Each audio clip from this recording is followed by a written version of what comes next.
All welcome to ஜிடிவைஸ் kitchen. First time நம்ம சேனலை பார்க்குறவங்க சப்ஸ்கிரைப் பண்ணிக்கோங்க. பக்கத்தில் இருக்க பெல் ஐக்கானை கிளிக் பண்ணிக்கோங்க. அப்போ தான் நாங்கள் போகிற வீடியோஸோட நோட்டிஃபிகேஷன் உங்களுக்கு வரும்.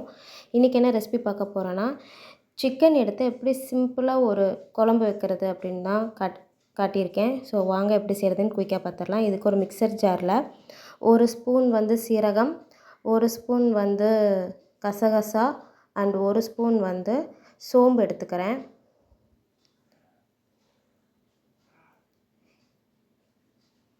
எல்லாமே ஈக்குவல் குவான்டிட்டி தான். இது கூடவே 1 ஸ்பூன் மிளகு நீங்கள் இன்னும் கூட சேர்த்திக்கலாம் உங்கள் காரத்துக்கு ஏற்ற மாதிரி. இது கூடவே ஒரு 15 பல் பூண்டு, 10 பல் வெங்காயம் அண்ட் கொஞ்சமாக இஞ்சி, இதை ஃபைனாக பேஸ்ட் மாதிரி அரைச்சிக்கலாம். அண்ட் இது கூட ஒரு பேன் வச்சுட்டு அதில் கொஞ்சமாக எண்ணெய் ஊற்றிக்கலாம். 1 ஸ்பூன் அளவுக்கு ஊற்றினா போதும். இது கூட பட்டை லவங்கத்தூள் நான் போட்டிருக்கேன். உங்கள்கிட்ட பட்டை லவங்கத்தூள் இல்லைன்னா நீங்கள் அப்படியே முழுசாக ஆட் பண்ணிக்கலாம். அண்ட் இது கூடவே நான் ஒரு மீடியம் சைஸ் வெங்காயம் ரஃப்பாக சாப் பண்ணி வச்சுருக்கேன். அதையும் நான் அதில் ஆட் பண்ணிக்கிறேன். நல்லா வெங்காயம் போட்டுட்டு நல்லா வதக்கி விடுங்க. லைட்டாக கலர் சேஞ்ச் ஆகும். அப்போ நம்ம அரைச்சி வச்சுருக்க பேஸ்ட்டை இதில் ஆட் பண்ணிடலாம். ஆட் பண்ணிவிட்டு நல்லா அந்த வெங்காயத்தோடு மிக்ஸ் பண்ணிவிட்டு அந்த எண்ணெய் பிரிஞ்சு வர அளவுக்கு இதை வேக வச்சுக்கலாம். இப்போ பார்த்தா லைட்டாக எண்ணெய் பிரிகிறது உங்களுக்கு தெரியும். இந்த ஸ்டேஜில் இஞ்சி பூண்டு போட்டிருக்கனால அடி பிடிக்கும். ஸோ நம்ம கொஞ்சமாக தண்ணி ஆட் பண்ணிக்கலாம். தண்ணி ஆட் பண்ணிவிட்டு இதோட ராஸ்மல் போகிற அளவுக்கு நம்ம வேக வச்சு எடுத்துக்கலாம். இப்போ பார்த்திங்கன்னா நல்லா கொதிச்சிருக்கு. இந்த ஸ்டேஜில் ஒரு தக்காளி, ஒரு மீடியம் சைஸ் தக்காளி இருந்தால் போதும். தக்காளி போட்டு இது கூடவே நான் கொஞ்சோண்டு கல்லுப்பு ஆட் பண்ணிக்க போகிறேன்.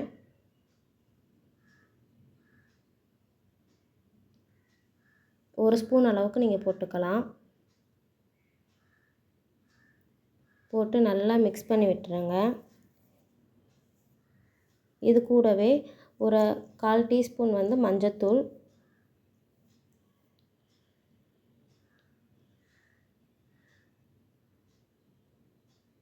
நல்லா மிக்ஸ் பண்ணி விட்டுட்டு 1 ஸ்பூன் மிளகாய்த்தூள் ஆட் பண்ணிக்கிறேன். அண்ட் இது கூடவே 1 ஸ்பூன் கரம் மசாலா ஆட் பண்ணிக்கிறேன். நார்மல் குழம்பு மிளகாய்த்தூள் தான் நான் போட்டிருக்கேன். இது கூடவே 2 ஸ்பூன் தனியாத்தூள் நான் ஆட் பண்ணிக்கிறேன்.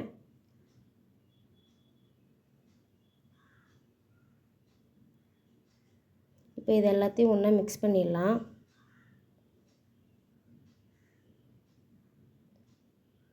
மிக்ஸ் பண்ணி ஒரு 2 மினிட்ஸ் அப்படியே விட்டுடலாம். இப்போ இதுக்கு தேவையான அளவுக்கு தண்ணி, குழம்பு கொஞ்சம் இட்லிக்கு தண்ணியாட்டம் இருந்தால் நல்லாயிருக்கும். ஸோ கொஞ்சம் தண்ணி ஊற்றி இதை நல்லா ஒரு கொதி வர அளவுக்கு வேக விட்டுறலாம்.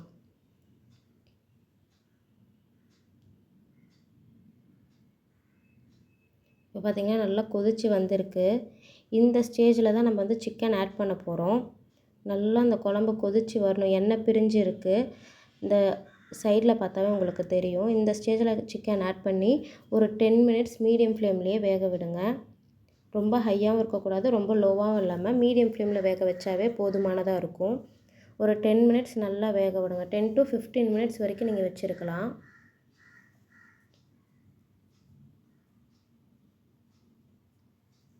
இப்போ பார்த்திங்கன்னா ஒரு 15 மினிட்ஸ் ஆகிடுச்சு. பார்த்திங்கன்னா நம்ம குழம்பு சூப்பராக ரெடி ஆகிருக்கு. நம்ம கொஞ்சம் தான் எண்ணெய் ஊற்றணும். நல்லாவே தெரியும் உங்களுக்கு, நல்லா பிரிஞ்சு வந்திருக்கிறது.